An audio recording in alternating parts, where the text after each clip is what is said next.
अस्सलामुअलैकुम वरहमतुल्लाहि बरकातुहू। दोस्तों वास्ते 6 बकरा की लाट ले आंदी माशाल्लाह।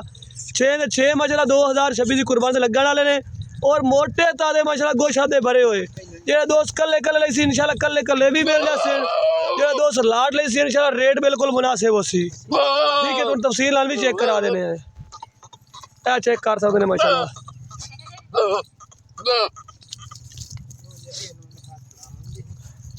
तफसील नाल चेक करा रहे हैं टुरा फिरा ते मुकम्मल तसल्ली नाल बिल्कुल सेहतमंद बकरे ने और कल्ले कल्ले दी वीडियो जो दोस्त लई सी इंशाल्लाह कल्ले कल्ले दी वीडियो भी मिल जासी। मोटे ताजे बकरे सेहतमंद और 6 बकरा की बिरा लाट है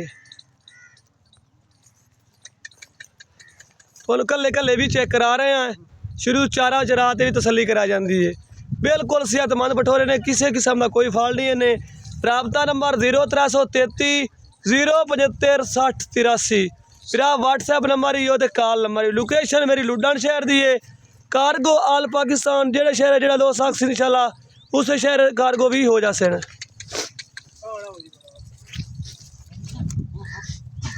मेरा चेक कर सकते ने बिल्कुल मोटे ताजे बठोरे माशाल्लाह 2026 की कुर्बानी लगन वाले। राबता नंबर तो दोबारा दस दे भी है 0333 075 60 83 मेरा व्हाट्सएप नंबर ही तो कॉल नंबर ही।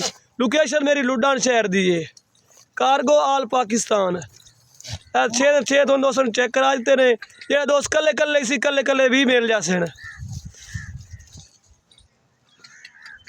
पिछे बैक कर। हाँ यह चेक कर सकते हैं माशाल्लाह 6 ਦੇ 6 बठोरे माशाल्लाह बिल्कुल सेहतमंद और एक्टिव बठोरे ने गोशा दे भरे हुए माशाल्लाह वजनी बठोरे 2026 की कुर्बानी ते लगन वाले ने बिरात हुण तफसील दोबारा दस रहे हैं और 6 ਦੇ 6 माशाल्लाह जो लई सी इंशाल्लाह बिल्कुल मुनासिब रेट हो सी। हुण तफसील टुरा फिरा ते मुकम्मल तसल्ली कराई जाती है इस टाइम किसी किस्म का कोई फॉल्ट नहीं है माशाल्लाह। तो तसल्ली ना चेक कर लो माशाल्लाह हर तरह की तुहानूं तसल्ली कराई जाती बिल्कुल एक्टिव बठोरे ने जो दोस्त कल्ले कल्ले लई सी इंशाल्लाह कल्ले कल्ले भी मिल जासे। ओके अस्सलाम वालेकुम वरहमतुल्लाहि बरकातुहू।